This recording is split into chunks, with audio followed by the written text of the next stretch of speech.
Applications of Bernoulli's principal, इसके अंदर ना हम लोग सबसे पहले बात करने वाले हैं वेंचुरीमीटर। वेंचुरीमीटर एक ऐसा डिवाइस होता है जो कि फ्लूइड की वेलोसिटी को मेजर कर लेता है या rate of flow of fluid को मेजर करता है। साथ ही साथ ये प्रेशर डिफरेंसेस को भी मेजर करने का काम करता है फ्लूइड की वजह से जो जनरेट होते हैं अलग अलग पॉइंट्स पे। ठीक है, तो it's a pressure sensing as well as velocity measurement device for the fluids. होता क्या है, इसके अंदर एक हॉरिजॉन्टल ट्यूब होती है, इसको हॉरिजॉन्टल ही रखना होता है, कभी भी इंक्लाइंड नहीं रखोगे। इस हॉरिजॉन्टल ट्यूब का नाम हम लोगों ने ले लिया XY। बीच में से इसका डायमीटर कम हो जाता है, लाइक इसके X और Y एंड्स के क्रॉस सेक्शन एरिया A1 रहते हैं और बीच वाले रीजन को हम लोग Z बोलते हैं या Z बोलते हैं। यहां पे क्रॉस सेक्शन एरिया रिड्यूस हो जाता है और A2 हो जाता है। अब जो बिगर वाला क्रॉस सेक्शन एरिया था ना, मतलब ये X वाला पोर्शन, यहाँ पे एक वर्टिकल ट्यूब लगाई जाती है और एक थिन वाले क्रॉस सेक्शन एरिया पे भी वर्टिकल ट्यूब लगाई जाती है। ऑब्वियसली बात है, जब फ्लूइड यहाँ से फ्लो करेगा तो इस वाले रीजन के अंदर एरिया ज्यादा है तो फ्लूइड की हाइट इस वर्टिकल ट्यूब में ज्यादा होगी और इस वाले रीजन में हाइट कम होगी। इन दोनों के बीच का हाइट डिफरेंस जो है H है, इसको आपको याद रखना पड़ेगा, ये इंपॉर्टेंट है। ठीक है, सो अब ये वर्क कैसे करता है उसकी बात कर लेते हैं। हमको पता है from the equation of continuity A1V1 is equals to A2V2 होता है। अब यहाँ पे आपको A1 तो दिखाई दे रहा है ट्यूब में, इस जगह का एरिया। V1 क्या है, जब फ्लो इस जगह से हो रहा हो फ्लूइड का, मतलब वाइडर वाले रीजन से फ्लो हो रहा हो, और जब थिनर वाले रीजन से फ्लो हो रहा हो तो उस जगह पे हम लोग वेलोसिटी क्या बोल देंगे, V2 बोल देंगे। वहां नहीं है, यहां है। ठीक है, वहां नहीं मानना, यहां मानोगे आप इसको। तो now A1V1 is equals to A2V2 होगा, मतलब A1 अपॉन A2 का अगर मैं रेशियो निकाल लूं तो ये बन जाएगा V2 अपॉन V1। इसको हम लोग संभाल के रखेंगे इक्वेशन नंबर 1 बना के। अब हम थोड़ी आगे की बात करेंगे। अब हमें पता है कि ये पूरी की पूरी ट्यूब हॉरिजॉन्टल रखी हुई है। अब बर्नौलीज प्रिंसिपल के कंक्लूजन के बेसिस पे हमें पता है जब भी किसी ट्यूब को हॉरिजॉन्टल रखोगे तो उसके अंदर पोटेंशियल एनर्जी का चेंज 0 हो जाएगा। So that means P1 plus half rho V1 square इसके इक्वल हो जाएगा P2 plus half rho V2 square के, because only pressure energy and kinetic energy of the fluid will exist. आसान सी बात है।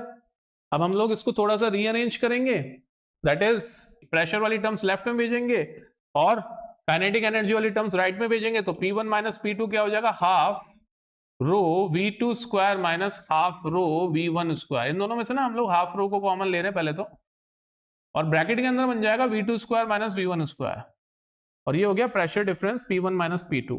तो P1 minus P2 is equals to half, इन दोनों में से हम लोगों ने V1 को कॉमन ले लिया, V1 के स्क्वायर को कॉमन लिया तो बन गया V2 अपॉन V1 का स्क्वायर माइनस 1। ठीक है, अब देखो एक सोचने वाली बात है, आपको एक ट्यूब दिख रही है, उस ट्यूब के अंदर आपको फ्लूइड की वेलोसिटी निकालनी है कि कितनी वेलोसिटी से फ्लूइड उस ट्यूब में एंटर कर रहा है। तो वेलोसिटी क्या हो जाएगी, V1।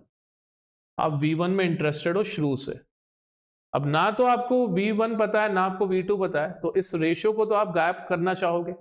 आपको क्या पता होगा ज्यादा से ज्यादा कि ट्यूब का डायमीटर क्या है अलग अलग जगहों पे, या ट्यूब की अलग अलग जगहों पे एरिया कितना है क्रॉस सेक्शन, वो आपको पता होगा। ऑलरेडी हमने V2 अपॉन V1 का रेशियो क्या निकाल के रखा हुआ, A1 अपॉन A2। तो हम लोग इक्वेशन 1 को यहां यूज करेंगे। So P1 minus P2 is equal to half V1 का square and V2 upon V1 का रेशियो कितना हो जाएगा, A1 अपॉन A2 का होल स्क्वायर प्लस 1। हाँ, रो मिस हो गया था, रो मैंने वापस यहाँ पे एंटर करवा दिया। ठीक है, रो है। अब आ रहे हैं हम लोग इस बात पे कि जब इस हॉरिजॉन्टल ट्यूब में से फ्लूइड जाता है तो वर्टिकल ट्यूब में भी एक पर्टिकुलर हाइट तक राइज करता है। सिंस इस रीजन का डायमीटर ज्यादा है या क्रॉस सेक्शन एरिया ज्यादा है तो यहाँ पे हाइट ज्यादा रीच हो रही है और यहाँ पे हाइट उतनी रीच नहीं हो रही। अब ये जो हाइट का डिफरेंस है यही इन दो जगहों पे प्रेशर डिफरेंस को बैलेंस कर रहा है। और प्रेशर डिफरेंस क्या हो गया इन दो जगहों पे, मतलब इस X वाले रीजन और Y वाले रीजन में प्रेशर डिफरेंस है P1 एंड P2 का। तो P1 माइनस P2 को कौन बैलेंस कर रहा होगा, ये इतने कॉलम का प्रेशर। तो ये हमारा गेज प्रेशर, शुरुआत जहां से हुई थी चैप्टर की, फर्स्ट जो एक्सप्रेशन आप लोगों ने देखा था वो ये था गेज प्रेशर। तो इन दोनों ट्यूब्स के बीच में जो लिक्विड की हाइट का डिफरेंस है वो गेज प्रेशर की वजह से ये दोनों प्रेशर डिफरेंसेस आपस में एक दूसरे को बैलेंस कर पा रहे हैं। मतलब P1 माइनस P2 क्या बन जाएगा, रो जी एच, तो यहाँ पे P1 माइनस P2 की जगह रखा रो जी एच, और सामने क्या है हमारे पास में 1/2 V1 का स्क्वायर A1 अपॉन A2 का स्क्वायर माइनस 1, और सामने भी एक रो से रो कैंसिल। हमें किस में इंटरेस्ट है? सिर्फ V1 में इंटरेस्ट है कि कितने वेलोसिटी से फ्लूइड इस ट्यूब के अंदर जा रहा है, हमें यही तो मेजर करना था। तो V1 क्या हो जाएगा 2, देखो 2 सामने क्या 2GH upon A1 upon A2 का स्क्वायर माइनस 1, और सिंस मुझे सिर्फ V1 निकालना है तो हमने क्या कर दिया अंडर रूट कर दिया। अब यहाँ पे जितनी भी चीजें आपको RHS में दिख रही है ना, ये हमको सब विजिबल होती है। हमको ये हाइट विजिबल हो जाएगी कि दोनों ट्यूब्स, दोनों वर्टिकल ट्यूब्स के बीच में कितनी हाइट का डिफरेंस है। वैसे ना इन ट्यूब्स का नाम भी रखा था हमने A और B, नोट्स में दिख जाएगा आपको, ठीक है। इन वर्टिकल ट्यूब्स का नेम A और B है, तो A और B के बीच में हाइट का डिफरेंस आपको मिल जाएगा।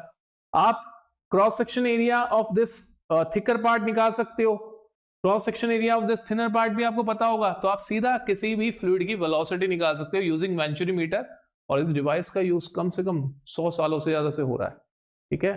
तो ये परफेक्टली यूजेबल डिवाइस है and it works on the Bernoulli's principle. आसान सी बात है।